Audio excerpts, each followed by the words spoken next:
अस्सलाम वालेकुम स्टूडेंट्स। आज का हमारा लेक्चर एक डोज कैलकुलेशन के ऊपर है।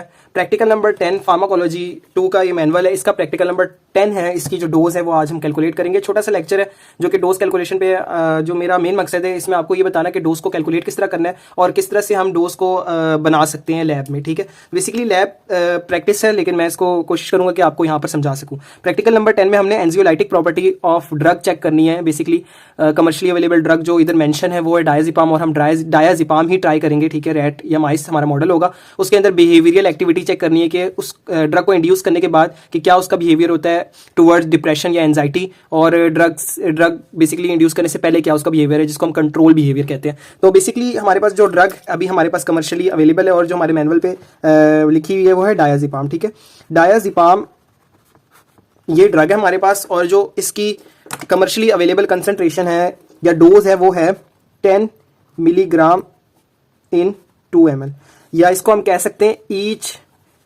2 ml contains 10 mg of diazepam. तो ये आप बेसिकली एक तरह से समझ सकते हैं हाइपोथेसिस कि हम 2 ml अगर लेंगे ड्रग में से तो डोज में से तो बेसिकली हमें 10 mg ऑफ डायज़ेपाम मिलेगी।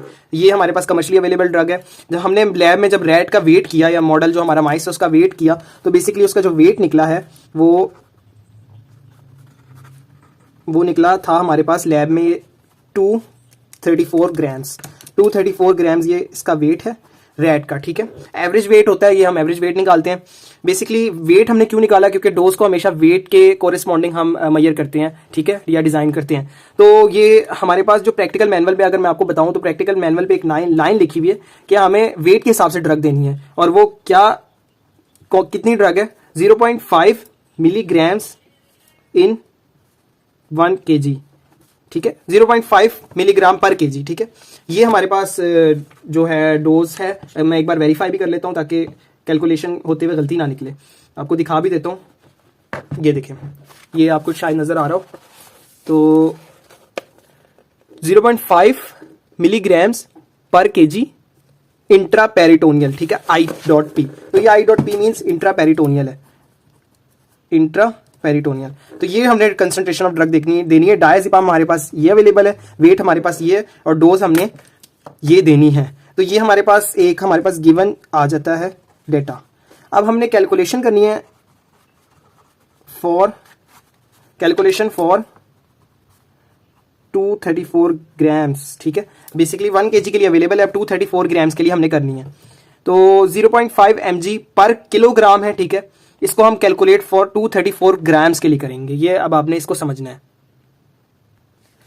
हम अब डोज कैलकुलेट करना स्टार्ट करते हैं। तो जैसे कि हमें पता है कि 1 kg इक्वल टू 1000 ग्राम्स। ठीक है, इसको अब हम लेकर चलते हैं। 1000 ग्राम्स ऑफ माइस में 0.5 mg ऑफ ड्रग देनी है। ठीक है, तो 1 ग्राम ऑफ माइस में 0.5 mg डिवाइड बाय 1000 हो जाएगा। ठीक है, अब हमारे पास वेट कितना है 234 ग्राम्स ऑफ माइस के लिए।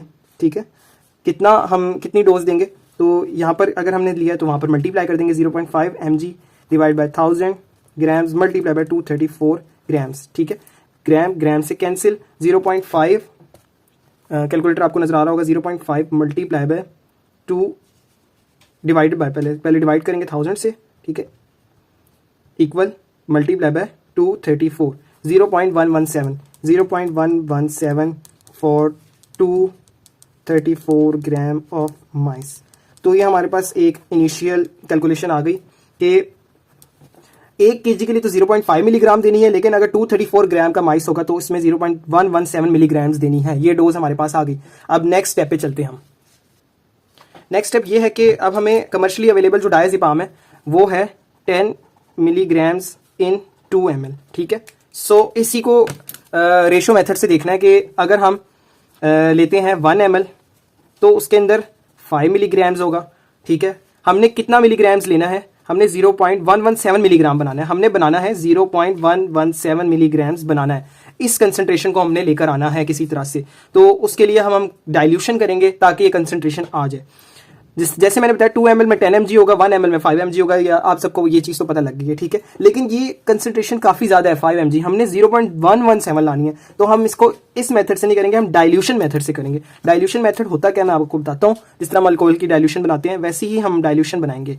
डाइल्यूशन ये है कि इसका 2 ml अगर हम 100 ml नॉर्मल सलाइन में डालें तो इसमें क्या हम करेंगे बेसिकली 2 ml में 10 mg ड्रग है और इसको हम 100 ml नॉर्मल सलाइन में डालें तो ये क्या बनेगी, मतलब कि 10 mg इन 100 ml। तो ये कंसंट्रेशन बेसिकली क्या बन रही है, ये बन रही है हमारे पास 1% कंसंट्रेशन बन रही है। तो 1% मीन्स कि इसका 1 ml अगर हम लेंगे, इसका 1 ml लेंगे तो हमारे पास कितने mg निकलेगा, ये अब आपने समझना है इस चीज़ को, इस पॉइंट को। अगर हम डाइल्यूशन करते हैं 10 mg इन 100 ml तो इस 100 ml जो हमारी लास्ट सोल्यूशन बनेगा उसका 1 ml जब हम लेंगे तो उसमें कितनी कंसंट्रेशन होगी। तो बेसिकली उसको मेजर करने के लिए हम क्या करेंगे कि 10 mg हमारे पास कंसंट्रेशन है, डाइल्यूशन कितनी थी 100 ml की, तो उसको डिवाइड कर देना, सिंपली हमारे पास आ जाएगा आंसर 0.1 mg। हमें तो कितना चाहिए, हमें तो 0.117 रिक्वायर्ड है। तो हम इसको और देखेंगे कि इस तरह से हम डिज़ाइन कर सकते हैं। तो अगर हम इसको 90 करें तो क्या आंसर आता है, 90 के साथ करें तो 90 डिवाइडेड बाय 10 डिवाइड बाय 90 0.111, एक मिनट 10 डिवाइड बाय 90 0.111। अभी भी जो है ये कंसंट्रेशन 117 नहीं आए, तो हम 85 से करके चेक करेंगे, 10 डिवाइड बाय 85 आ गई। तो ये देखिए इतनी आसानी से हमने कंसंट्रेशन निकाली, डोज निकालने की। अगर हम 85 ml में डाइल्यूट करें, जो लास्ट वॉल्यूम है वो 85 बनाए, तो हम वीडियो थोड़ी सी इंटरप्ट हो गई थी। तो हम थे कि डाइल्यूशन बना रहे थे बेसिकली। मैं आपको यहाँ से समझाता हूँ कि यहाँ पर एक मेरे से मिस्टेक भी हुई थी। 10 mg इन 100 ml कंसंट्रेशन जो होती है वो 1% नहीं होती, वो 10% होती है बेसिकली। तो ये मैंने आपको एक बात बतानी थी। और इसके अलावा हम कहाँ यहाँ तक पहुँचे थे कि कंक्लूजन ये निकला कि अगर हम 2 ml जो हमारे पास डोज है जिसमें 10 mg होता है उसको 100 ml में डालेंगे तो उसका 1 ml contains 0.1 mg of drug. अब 0.1 mg हमें चाहिए नहीं है, तो हमने फिर क्या किया, हमने 90 से किया तो उसके बाद हमारे पास जो आंसर आया वो 0.11 आया। लेकिन 0.11 भी नहीं चाहिए, हमें 0.117 ड्रग चाहिए। 0.117 mg लाने के लिए फिर मैंने आपको 85 से करवाया। 10 डिवाइडेड बाय 85 करें तो हमारे पास आंसर आता है 0.1117। मीन्स कि एक बीकर है, ये बीकर है, ठीक है। इसके अंदर हम कितनी ड्रग डालेंगे, 2 ml ड्रग डालेंगे। कितने नॉर्मल सलाइन में 83 ml, क्योंकि हमने 85 वॉल्यूम बनाना है। नॉर्मल सलाइन इन 2 ml डायज़ेपाम या 2 ml डायज़ेपाम इन 83 ml नॉर्मल सलाइन, तो ये कंसंट्रेशन बन जाएगी। इसका 1 ml कंटेन्स 0.117 मीन्स 1 ml हमने इंट्रापेरिटोनियल इंजेक्शन लगाएंगे तो 117 मिल जाएगी, 0.117 हमें कंसंट्रेशन मिल जाएगी जो कि रिक्वायर्ड है, ठीक है। लेकिन अब 83 नॉर्मल सलाइन हमारे पास है ही नहीं। हमारे पास नॉर्मल सलाइन सोल्यूशन जो है वो अभी हमारे पास जो है 50 ml के हिसाब से 50 ml नॉर्मल सलाइन है। तो अब हम क्या करेंगे, अब हम 83 का आधा करेंगे जो कि बनता है 41.5 ml। 41.5 ml नॉर्मल सलाइन लेना है। इसके अंदर अब 2 ml का आधा, क्योंकि हम आधा आधा कर रहे हैं रेशियो मेथड से, तो इसके अंदर हमने 1 ml डायज़ेपाम डालनी है। तो 1 ml diazepam contain 5 mg of drug. 41.5 divided by 5 इसको हम करेंगे तो हमारे पास आंसर यही आता है 0.117 mg। तो कहने का मकसद ये, नॉर्मल सलाइन हमने लेना है 41.5 ml और हमने जो डायज़ेपाम ये जो कमर्शियली अवेलेबल है इसका ये वाला इसका 1 ml उस सोल्यूशन में डालना है। ये 83 के हिसाब से था। अब इसके अंदर जो है मैं आपको उसके हिसाब से बताता हूँ। मैं ये कहना चाह रहा हूँ कि अगर मुझे ड्रग बनानी है, जो कंक्लूजन है हमारा कंक्लूजन, मुझे ड्रग बनानी है 0.117 mg, ठीक है, जो कि 234 ग्राम्स ऑफ माइस में इंट्रापेरिटोनियल देनी है। तो हमें क्या करना है, हमारे पास नॉर्मल सलाइन है 50 ml, ठीक है। रिक्वायर्ड हमें कितना है वो मैं अब आपको बताता हूँ। हमारी डोज थी 80, हमने जो कैलकुलेट किया था वो 85 ml नॉर्मल सलाइन के लिहाज से की थी। अब हम 85 का आधा करते हैं तो 85 का आधा आता है 42.5 ml, ठीक है। 42.5 ml ये आधा हो गया।